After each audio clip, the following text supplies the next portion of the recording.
คลุกกับรำกับข้าวโพดหมักเนาะฟักทอง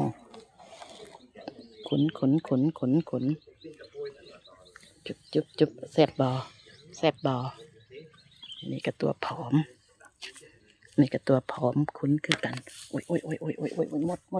ดไฟรำใส่อันนี้ไฟนี่มันก็เลยมีมดตัวโครงตัวใหญ่แต่มัน10,000 กว่าบาทนะมันต้องโครงผอมเลยต้องคุ้นก่อนขนาดซื้อมา10,000 กว่าบาทยังจะขาดทุนเลยต้องลงทุนขุนนี่